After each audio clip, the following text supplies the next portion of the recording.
Ya nggak tahu ya sampai ke MK, tapi kayaknya itu bukan dia sendiri kan rame-rame kalau nggak salah ya. Rame-rame. Ya bagus dong sampai ke sana, silakan aja itu kan hak sebuah ya seorang warga negara ya melihat keadilan sebagaimana ya. Kalau saya kan melihat keadilannya dari sisi agama aja ya. Mereka kalau yang ya saya nggak usah banyak ngomong deh. Terserah aja, ya bagus menurut saya silahkan.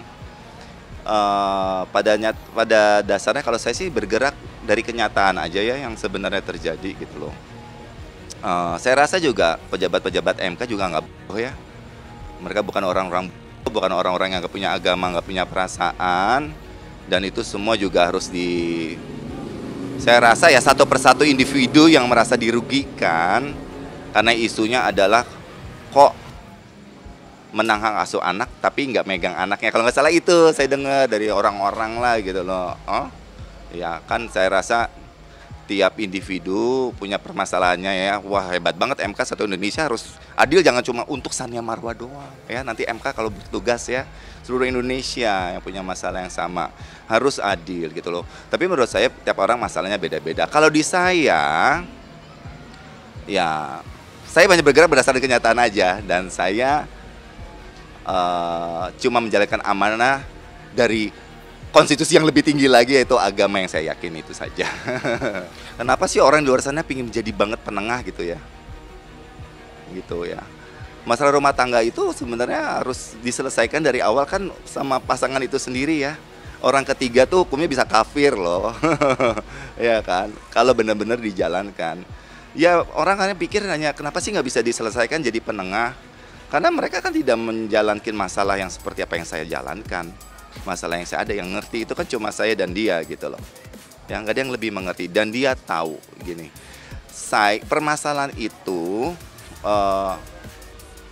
masing-masing itu pegang porsinya. Yang penonton yang kalian nonton itu kalian yang menilai dari kenyataan aja yang ada gitu aja ya. Jadi kalau ditanya saya masalahnya kenapa nggak bisa diselesaikan, bisa sih, bukan nggak ada yang nggak bisa. Cuman memang manusia nggak bisa bertepuk sebelah tangan gitu loh. Ya, saya sudah memberikan solusi, tapi kan solusi saya dari waktu di zamannya keputusan pengadilan, ya di Pengadilan Agama Cibinong saat itu, saya tegaskan yang punya inisiatif, ya, membagi hari kebersamaan anak-anak terhadap kedua orang tuanya yang ditolak mentah-mentah sama pihak Sania Marwa. Saya loh yang bagi hari, saya yang punya inisiatif. Silakan bawa anak-anak jemput dari sekolah hari Jumat, nanti pulangkan lagi ke rumah karena mereka besoknya harus sekolah di hari Minggu malam, silakan. Karena saya inginkan udah deh, kita laki-laki juga harus kerja. Saya aja kalau sibuk lihat anak cuma lagi tidur sama saya, dia lagi bangun berangkat sekolah. Saya keputusan itu saya bicara sama almarhum Junaidi pengacara saya, udah bang, saya ngalah aja. Saya ngelihat anak lagi tidur aja saya udah seneng gitu loh, sudah happy banget ngelihat anak berangkat sekolah, bangun tidur udah happy. Selebihnya hari libur pulang sekolah kan sekolah cuma sampai Jumat, ya. Sampai Jumat dia pulang sekolah, hari Minggu hari libur silakan dia sama uminya, silakan dia fun mau jalan-jalan mau kemana silakan, itu punya hak dia. Dia lebih banyak waktunya. Kalau saya hanya cukup mata ini dikasih sama Allah tuh untuk melihat dia bangun tidur sama pulang tidur di rumah, itu aja. Dan itu ditolak mentah-mentah gitu. Jadi saya sudah memberikan solusi yang ditolak mentah-mentah. Jadi ya sudah, mau apa lagi gitu. Sampai akhirnya eksekusi 1 terjadi juga saya juga yang mengalah. Ya saya juga kaget mendengar cerita kalau eksekusi 1 saya tidak memberikan anak. Mohon maaf, di eksekusi 1 saya tidak ada di tempat, saya tinggalkan anak saya di rumah untuk silahkan diambil ya. Jadi jangan bikin pembohongan publik. Mohon, kalaupun ada ya dari pihak Sania Marwa atau apa, jangan sampai ada seperti demikian. Saya tegaskan, saya malah di eksekusi 1 saya tidak ada di tempat. Di situ sudah banyak saksi-saksinya. Semua saksi-saksi yang ada turut membantu anak saya untuk silakan dibawa. Tapi saya tegaskan di sini anak-anak saya memang tidak mau Mereka mengunci kamar sendiri, mereka yang menentukan hidupnya sendiri. Karena memang saya sudah berjabat tangan sama mereka, sudah pamitan. Ini hari dimana kalian mau sama papa atau kalian mau sama Umi. Itu saja, papa harus syuting, nggak bisa meninggalkan kerjaan, saya pamit saat itu. Kalian tentukan, di sini ada omanya, saya juga ada teman saya, silakan temenin anak-anak, teman saya punya anak, silakan temenin anak-anak saya biar rileks suasananya. Jadi kalau memang harus berangkat saat itu anak-anak saya berangkat. Anak saya kembali lagi, jadi jangan coba ya orang tidak, anak saya itu yang memilih saya, udah itu aja. Jadi saya tidak pernah milih siapa-siapa, dan karena anak saya milih saya bela anak saya dengan agama saya, tidak ada satu konstitusi yang bisa mengganggu saya. Ya, saya membela anak saya dengan agama saya, jadi tolong di sini jangan diributin lagi, jangan macam-macam. Saya insya Allah saya serius dalam hal ini, saya nggak main-main gitu loh. Jadi kalaupun mau ributlah kalian sama entahlah siapa yang kalian yakinin, karena saya membela anak saya dengan agama saya, itu saja. Saya memberikan, Mas nggak dengar, saya ditolak mentah-mentah waktu semua yang saya berikan. Saya di sini nggak diporsi untuk bernegosiasi. Saya di sini diberikan amanah sama agama saya untuk menjaga, mendidik anak-anak saya sebagai seorang bapak. Jadi saya tidak bernegosiasi di situ. Berbuat baik sama saya, mungkin saya akan lebih lembut. Apakah ada kebaikan dari dia ke saya? Kan saya difitnah. Kan saya bikin laporan. Sania Maria, Bu, Pak, seorang Sania Maria itu melaporkan saya penganiayaan yang tidak terjadi. Saya tidak menganiaya dia, bikin malu. Nggak apa sih nganiaya, masalah sepele kayak gini. Ya, abang saya kena, adik saya kena.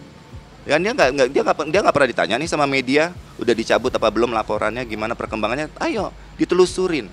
Semua ada saksinya di rumah saya. Ya. Ya, sekarang apakah saya harus bernegosiasi sama pengkhianat?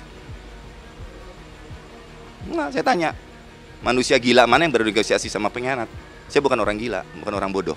Jadi tolong netizen, apapun media, jangan kejar-kejar saya untuk masalah ini. Jadi menurut saya, kalau buat saya sih udah nggak ada titik temu ya.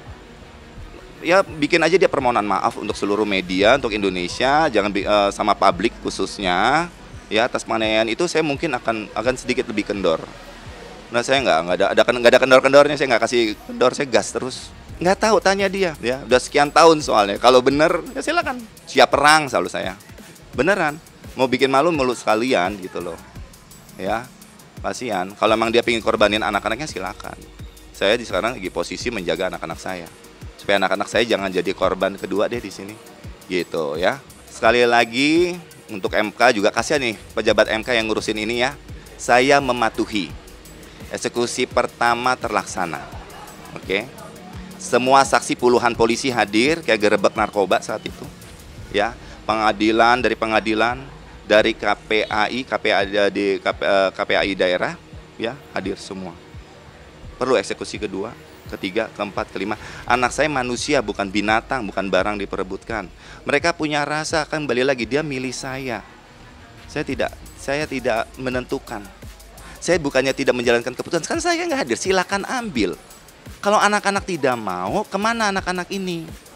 Mau kemana? Ditanggung sama pemerintah, sama pejabat, sampai lulusnya, sampai pernikahannya nanti. Ijab kabulnya mau diurusin sama negara? Kan enggak.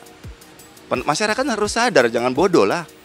Saya nggak mau jadi masyarakat bodoh di Indonesia ini, nggak mau. Saya ini pakai agama saya itu untuk ngejagain anak-anak saya. Dan saya rasa saya diajarkan yang paling benar kalau lewat agama. Ini mumpung bulan puasa, jadi saya ngomong bawa agama dikit ya. Saya orang benar gitu loh. Tapi saya punya acuan hidup apa lagi? Gitu loh. Oh, undang-undang yang bisa dimain-mainin misalnya gitu kan ya. Enggak kan, undang-undang kan juga nggak boleh dimainin. Kalau kita, undang-undang udah indah, udah bagus dibikin untuk masyarakat. Saya juga nggak mau main-mainin. Tapi kalau dibilang saya tidak mematuhi, saya matuhin. Jadi jangan fitnah. Itu fitnah lagi kedua. Kalau saya dibilang tidak mematuhi undang-undang, saya udah buktikan. Enggak, habis. Bukan, saya tuh gemes siapa lagi, karena memang anak saya nggak punya siapa-siapa lagi selain saya sama keluarganya, gitu loh. Di saat ini, gitu.